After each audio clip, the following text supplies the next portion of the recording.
Hello curies, आप सभी लोगों का स्वागत है मूवीज़ पनघट में। आज हम बात करने वाले हैं meeting you is the luckiest thing to me के एपिसोड 9 की। एपिसोड की स्टार्टिंग होती है, जुनसेंग लिंजी को ढूंढ रहा होता है बट उसको लिंजी कहीं दिखते नहीं है और लिंजी की बस वहाँ से निकल ही जाती है। फिर वहाँ पे काई भी आ जाता है और वो जुनसेंग को ही डांट रहा होता है कि ज़रूर तुम दोनों के बीच में ही कुछ हुआ होगा, वरना लिंजी बिना बताए ऐसे तो नहीं चली जाती। फिर दिखाते हैं लिंजी अपने घर पहुँचती है, अपने मॉम डैड के साथ टाइम स्पेंड करती है, लंच कर रही होती है और उसके डैड उससे बोल देते हैं कि खाना खाने से पहले मुझे अपना रिपोर्ट कार्ड दिखाओ। फिर वो लिंजी का रिपोर्ट कार्ड देखते हैं और उसकी काफ़ी तारीफ़ करते हैं कि इतने अच्छे स्कूल में भी जाकर उसकी सेकंड पोजीशन आ गई। फिर वो जुनसिंग के बारे में पूछने लगते हैं कि उसकी कितनी पोजीशन आई, तो लिंजी बता देती है कि वो फर्स्ट आया। और फिर जैसे वो जुनसिंग की बात कर रहे थे तो लिंजी का मन नहीं कर रहा था खाना खाने का, तो वो चली जाती है। लिंजी के जाते ही लिंजी की मॉम उसके डैड से बोलने लगती है, मुझे तो लगता है इसके साथ ज़रूर कुछ हुआ है। अभी देखा जैसे हमने जुनसिंग की बात की, इसको कितना अजीब सा हो गया, ये उठ के चली गई। तो वो सोचने लगते हैं कि पता नहीं, शायद उस जुनसिंग ने उनकी बेटी को बुली किया होगा। फिर दिखाते हैं लिंजी अपने रूम में चली जाती है, उसके मॉम डैड ने उसको न्यू फ़ोन गिफ्ट कर दिया था। और फिर वो जुनसिंग के आए हुए सब मैसेज को भी पढ़ती है, बट उसको उन सबको पढ़ के भी गुस्सा आ रहा होता है कि इसकी वजह से तो सब कुछ हुआ है। बट उसको थोड़ा सैडनेस भी हो रही थी कि वो मुझे पसंद नहीं करता तो कौन सा मैं उसको पसंद करती हूँ। फिर दिखाते हैं जियांग जुनसिंग को कॉल करता है और उससे कहता है कि हमारे मॉम डैड ने मुझे यहाँ छुट्टियों में भी क्लासेस के लिए भेज दिया है और पता है यहाँ पर मुझे जियांग भी मिल गई। मगर मैंने तो सोचा था कि मैं जियांग के साथ टाइम स्पेंड कर लूँगा, बट वो पूरे टाइम लिंजी के साथ फ़ोन पे लगी रहती है, जैसे वो दोनों खुद सोलमेट हों। उसकी बात सुन के जुनसिंग को पता चलता है कि लिंजी के पास न्यू फ़ोन भी आ चुका है और वो जियांग से बात कर रही है, बल्कि उसके मैसेज का उसने एक भी रिप्लाई नहीं किया।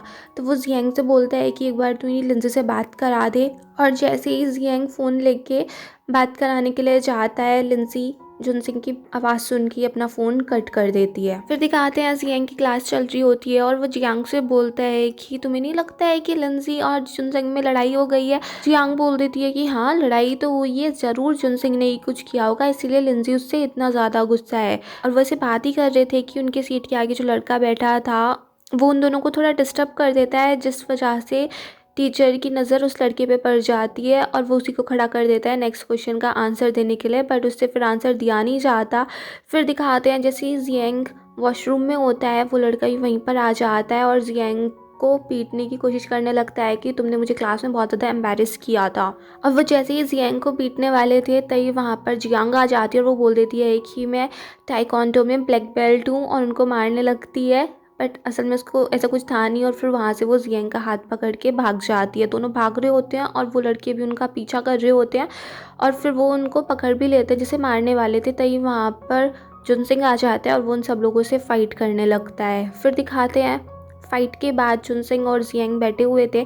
जुनसिंग जियांग से बोलता है कि प्लीज़ तू कैसे भी करके जियांग से लिंजी का एड्रेस निकलवा दे, मुझे उससे बात करनी है, उसके घर जाना है। जियांग बोलता भी है कि मैं इसमें तेरी कोई हेल्प नहीं कर सकता क्योंकि जियांग और लिंजी बहुत अच्छे वाले फ्रेंड हैं और वो ऐसे अपने फ्रेंड को बिट्रे नहीं करेगी, तो वो तुझे एड्रेस बताएगी नहीं। बट जुनसिंग बोल देता है कोई बात नहीं, मैं उससे कैसे ना कैसे करके निकलवा ही लूँगा। फिर वहाँ पे जियांग उन दोनों के लिए मेडिसिन लेके आ जाती है और वो उन दोनों को बैंडेड दे देती है। और वहाँ पे जुनसिंग उससे बोल देता है कि मुझे लिंजी को सॉरी बोलना है, उसको गिफ्ट्स भेजने हैं, तो क्या तुम मुझे उसका एड्रेस बता सकती हो। और उसकी बात सुन के जियांग भी कहती है कि हाँ, तुम्हें उसको गिफ्ट्स भेज देने चाहिए, और फिर वो उसको उसका एड्रेस भी बता देती है। ये सोच के जियांग तो बड़ा परेशान हो रहा होता है कि इसने ऐसे कैसे बोल दिया। जब वहाँ से जुनसिंग चला जाता है तब जियांग को रियलाइज़ होता है कि उसने क्या कर दिया और वो जियांग पे गुस्सा करने लगती है कि तुम मुझे एक बार बीच में बता नहीं सकते थे। फिर दिखाते हैं जुनसिंग पहुँच जाता है लिंजी के घर। उस टाइम पे लिंजी स्टोर में काम कर रही थी तो वो भी वहीं पर पहुँच जाता है और उसको देख के लिंजी उसको वहाँ से निकाल भी रही थी, पर जुनसिंग बोल देता है कि मैं तो कस्टमर हूँ ना, मैं यहाँ पे कुछ भी खरीद सकता हूँ, तुम मुझे ऐसे नहीं निकाल सकती हो। और फिर उन दोनों में थोड़ी सी झगड़ा हो जाता है, तभी वहाँ पर लिंजी के डैड आ जाते हैं। फिर दिखाते हैं वो जुनसिंग को घर पे ले आते हैं कि मॉम डैड किचन में होते हैं और वो बात कर रहे होते हैं कि आप जुनसिंग को पता होगा हार्ट के बारे में। फिर उसकी मॉम कह देती है कि अगर जुनसिंग ये बात नहीं छेड़ता तो हम भी नहीं छेड़ेंगे, दोनों ऐसी ही बात कर लेंगे। फिर दिखाते हैं लिंजी जुनसिंग से जो गुस्सा थी, उसकी मॉम उससे बोलती भी है कि एटलीस्ट जुनसिंग को पानी तो दे दो, उसको कुछ खाने पीने के लिए दे दो। लिंजी पानी भी देती है बट उसके हाथ में नहीं देती, ऐसी टेबल पे ही रख देती है। फिर दिखाते हैं चारों लोग लंच करने लगते हैं और फिर वहाँ पर वो जुनसिंग के छोटे भाई के बारे में बात करने लगते हैं कि वो कैसा है। तो जुनसिंग उनको उसकी वीडियोस, उसकी काफ़ी सारे फ़ोटोज़ दिखाता है और लिंजी सोच रही थी कि मेरे मॉम डैड को क्या हो गया है, छोटे भाई में इतने ज़्यादा इंटरेस्टेड क्यों है, और फिर वो उनसे मना भी कर देती है कि प्लीज़ आप और ज़्यादा फ़ोटो मत देखो।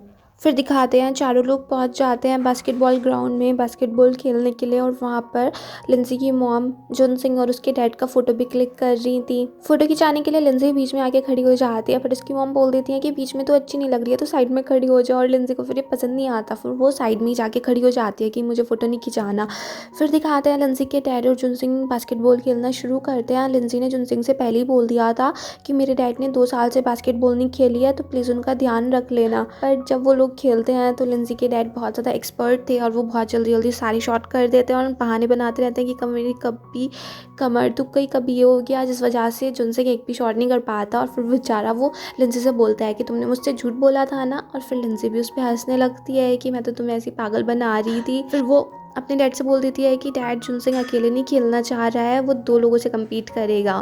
फिर उन लोगों के साथ लिंजी भी खेलने के लिए आ जाती है, और जैसे ही लिंजी जुन सिंह से बास्केटबॉल छीनती है, उसके डैड आके जुन सिंह को पीछे से पकड़ लेते हैं, जिससे लिंजी आराम से शॉट कर देती है, और फिर वो सब खुश हो जाते हैं। और फिर ऐसे ही दिखाते हैं कि पहले भी ऐसे ही होता था, उसका भाई लिंजी की इसी तरह से हेल्प किया करता था। फिर वहाँ से लिंजी के मॉम और डैड तो चले जाते हैं, जुन सिंह और लिंजी ही बचे थे। तो जुन सिंह लिंजी से पूछ ही लेता है कि तुम मुझसे किस बात पर गुस्सा हो, तो लिंजी उसको बता देती है कि उस दिन मैंने तुम्हारी बात सुन ली थी, कैसे तुम मुझसे नफरत करते हो। जुन सिंह कहता है कि वो बात सच नहीं थी, तुमने पूरी बात सुनी ही नहीं, तुमने सिर्फ इतना ही सुना। उसके बाद मैंने ये भी बोला था कि पहले मैं लिंजी को ऐसे ही समझता था, मैं उससे नफरत करता था, फिर जब मैंने उसको देखा कि वो कितनी अच्छी है, दूसरों की कितनी ज़्यादा हेल्प करती है, एक छोटी सी किटन को बचाने के लिए वो पेड़ पर भी चढ़ गई, अपने फ्रेंड्स का वो साथ कभी नहीं छोड़ती, और मुझ जैसे लोनर को भी उसने फ्रेंडशिप का मतलब सिखा दिया। उसकी बात सुन के लिंजी को बिलीव नहीं हो रहा था कि जुन सिंह ने ये सारी बातें बोली थी। फिर जुन सिंह उससे पूछ लेता है, तुमने मुझसे फ्रेंडशिप सिर्फ इसीलिए की ना क्योंकि मेरी बॉडी में तुम्हारे भाई का दिल है। उसकी बात सुन के लिंजी बोलती है कि आंट ने तुम्हें सब कुछ पहले ही बता दिया था क्या। जुन सिंह बोल देता है, सॉरी टू डिसअपॉइंट, बट तुम्हारे भाई का दिल मेरे छोटे भाई की बॉडी में है। उसे सुन के लिंजी बहुत ज़्यादा शॉक्ड हो जाती है। फिर दिखाते हैं रात को लिंजी को नींद नहीं आ रही थी, और वो अपने आप को ही सोच रही थी कि कितनी ज़्यादा एम्बैरेसिंग सिचुएशन हो गई, और मैं इतनी गधी कैसे हो सकती हूँ कि मुझे इतनी छोटी सी बात पहले ही समझ नहीं आई, मैंने कितनी बड़ी मिसअंडरस्टैंडिंग क्रिएट कर दी।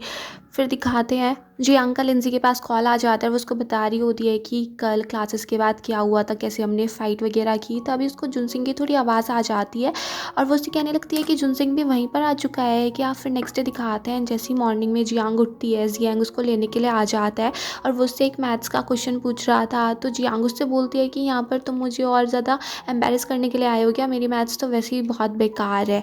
फिर उससे जियांग बोलने लगता है कि आज कितना अच्छा मौसम हो रहा है, चलो कहीं बाहर घूमने चलते हैं। बट जियांग बोल देती है कि घूमने कहाँ चलेंगे, लिंजी भी नहीं है, मेरा कहीं मन भी नहीं लगेगा। तो फिर जियांग बोलता है कि चलो एक काम करते हैं, उन दोनों के पास ही चलते हैं, उन दोनों को ढूंढने चलते हैं।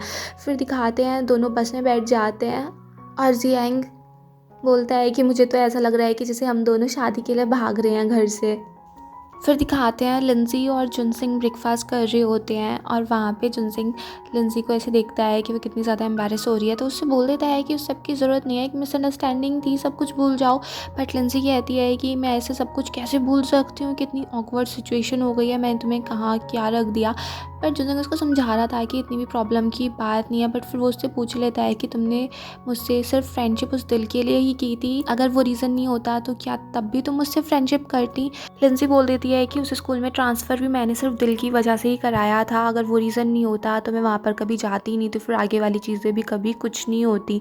फिर जुन उससे कहने लगता है कि क्या तुम मुझे अपने भाई का सब्स्टिट्यूट समझ रही थी, और तभी वहाँ पर आ जाते हैं जियांग और जियांग। उन दोनों को देख के जुन सिंह और लिंजी भी काफ़ी ज़्यादा खुश हो जाते हैं।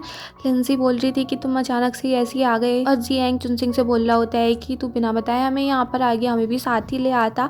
बट लिंजी बोल देती है कि जुन सिंह तो जाने ही वाला है। उसकी बात सुन के जुन सिंह भी थोड़ा अपसेट हो जाता है, पर जियांग बोल देता है कि अभी तो हम लोग आए हैं, और तू अचानक से इतनी जल्दी कैसे जा सकता है, जब जाएंगे तो सब एक साथ ही चलेंगे, और जब हम यहाँ पर आ ही गए हैं तो सब इंजॉय करते हैं और इस वजह से जुनसिंग को भी रहने का टाइम मिल जाता है। फिर दिखाते हैं जियांग जुनसिंग से पूछ रहा होता है कि मुझे तो लगा था अब तो यहाँ पर आ गया तो तूने सारी प्रॉब्लम सॉल्व कर दी होंगी, बट तुम दोनों को देख के तो लगता है अब भी तुम्हारे बीच में सब कुछ ठीक नहीं हुआ है। जुनसिंग बोलता है पहली वाली चीज़ तो ठीक हो गई बट अब हम दूसरी सिचुएशन में फंस चुके हैं।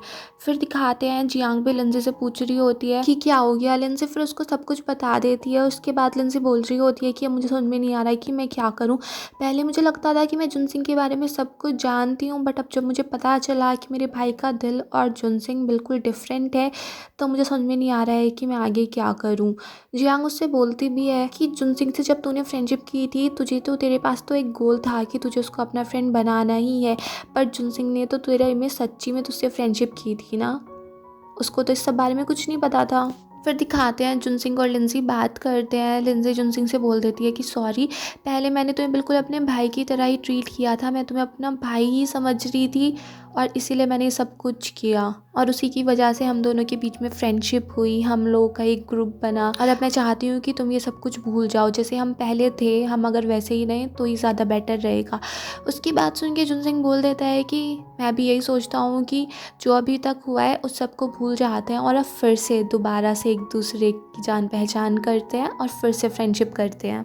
और इस बार तुम असली जुनसिंग से मिलो, उससे नहीं जिसके पास तुम्हारे भाई का दिल है। और फिर वो अपने आप को इंट्रोड्यूस कराता है और साथ में लिंसी भी अपने आप को इंट्रोड्यूस कराती है और दोनों हैप्पी हैप्पी हो जाते हैं। फिर दिखाते हैं लिंसी घर पे होती है, फिर वो अपने मॉम के गले लग जाती है और उनसे बोल देती है कि मॉम मैं आपसे बहुत ज़्यादा प्यार करती हूँ। और फिर यहीं पर ये एपिसोड फिनिश हो जाता है। अगर आपको ये पसंद आया हो तो प्लीज़ मेरे चैनल को सब्सक्राइब करें, लाइक करें, शेयर करें, कमेंट्स करें and bye bye till next video.